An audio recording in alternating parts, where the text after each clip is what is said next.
ಹಿಂದಿನ ದಿನಗಳಲ್ಲಿ ಜರ್ಮನಿಯನ್ನು ಬೇರ್ಪಡಿಸಿದಾಗ ಒಂದು ದೊಡ್ಡ ಗೋಡೆ ಬರ್ಲಿನ್ ಅನ್ನು ಪೂರ್ವ ಮತ್ತು ಪಶ್ಚಿಮ ಬರ್ಲಿನ್ ಆಗಿ ವಿಂಗಡಿಸಿತು.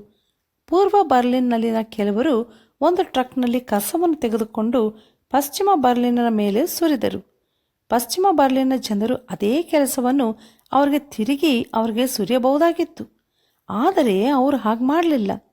ಬದಲಿಗೆ ಪೂರ್ವ ಬರ್ಲಿನ್ನ ಜನರು ಟ್ರಕ್ ತುಂಬ ತಿಂಡಿ, ತಿನಿಸು, ಹಾಲು ಹಾಗೂ ಇತರ ಅಗತ್ಯವಾಗಿರುವ ವಸ್ತುಗಳನ್ನು ತುಂಬಿಸಿ ಪೂರ್ವ ಬರ್ಲಿನ್ನ ಮೇಲೆ ನಿಧಾನವಾಗಿ ಹಾಕಿದರು. ಅದರ ಮೇಲೆ ಅವರು ಒಂದು ಬರಹವನ್ನು ಸಹ ಇಟ್ಟರು. ಅದೇನೆಂದರೆ, ಪ್ರತಿಯೊಬ್ಬರೂ ಅವರಲ್ಲಿರುವುದನ್ನೇ ಕೊಡುವರು ಎಂಬುದಾಗಿ. ಅದು ನಿಜ ಅಲ್ವಾ? ನಮ್ಮಲ್ಲಿರುವುದನ್ನೇ ನಾವು ಕೊಡಬಹುದು.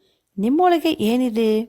ಪ್ರೀತಿ ಅಥವಾ ದ್ವೇಷ, ಅಹಿಂಸೆ ಅಥವಾ ಹಿಂಸೆ, ಜೀವನ ಅಥವಾ ಮರಣ, ಕಟ್ಟುವ ಸಾಮರ್ಥ್ಯ ಅಥವಾ ನಾಶಪಡಿಸುವ ಸಾಮರ್ಥ್ಯ. ಈ ವರ್ಷಗಳಲ್ಲಿ ನೀವು ಏನೇನು ಸಂಪಾದಿಸಿದ್ದೀರಿ? ನೀವು ಮಾಡುವುದು ಮತ್ತು ಹೇಳುವುದು ನಿಮ್ಮೊಳಗಿರುವುದನ್ನು ತೋರಿಸುತ್ತದೆ. ಹೃದಯದಲ್ಲಿ ತುಂಬಿರುವುದೇ ಬಾಯಲ್ಲಿ ಹೊರಡುವುದು. ಒಳ್ಳೆಯವನು ತನ್ನ ಬೊಕ್ಕಸದೊಳಗಿಂದ ಒಳ್ಳೆಯ ವಸ್ತುಗಳನ್ನು ತೆಗೆಯುತ್ತಾನೆ, ಕೆಟ್ಟವನು ಕೆಟ್ಟ ಬೊಕ್ಕಸದೊಳಗಿಂದ ಕೆಟ್ಟ ವಸ್ತುಗಳನ್ನು ತೆಗೆಯುತ್ತಾನೆ ಎಂದು ಬೈಬಲ್ ಹೇಳುತ್ತದೆ. ಹಾಗಾದರೆ ನಾವು ಇತರರಿಗೆ ಒಳ್ಳೆಯದನ್ನೇ ಮಾಡೋಣವೇ?